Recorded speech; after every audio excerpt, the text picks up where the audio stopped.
پہلے اللہ کے فضل سے ہم مرتد ہوئے ہی نہیں ہیں. ہم نے کوئی ایسی لفظ کتاب میں لکھا ہی نہیں ہے جس سے کفر و مرتد لازم آتا ہو.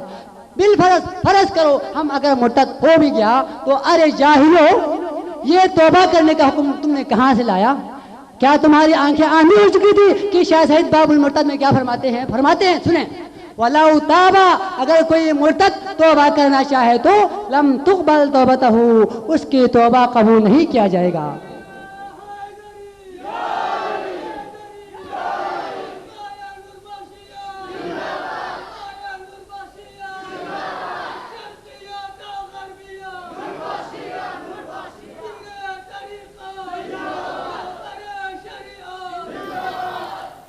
تو شاہ سعید نے کیا فرمایا کہ اس کے ایسے طور پر یعنی آسان طریقے سے کسی کو مرتد قرار نہیں دیا جا سکتا. اسی لیے تو شاعر مشرق نے فرمایا کہ ہے ملک میں تفریق جہالت کی سبب سے، ہے مسلک میں یا ہے دین میں تفریق جہالت کی سبب سے، تم علم کی قوت سے اس جھگڑے کو مٹا دو.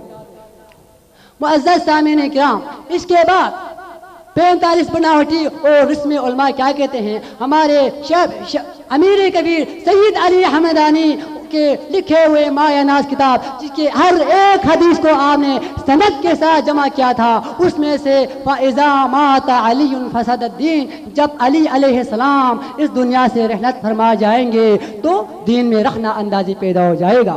اس پر اس لفظ پر کفر اور مرتد کا کفر پر انہوں نے فتویٰ لگایا ہے. نعوذ باللہ، اس کے ذمہ میں خود پیغمبر بھی کیوں نہیں آتا ہے تمہاری اس چیز سے، کیونکہ ہمیں بالکل 100% یقین ہے امیر کبیر نے پوری کتاب کو محمد مصطفیٰ سے جو روایت نقل ہوئے ہیں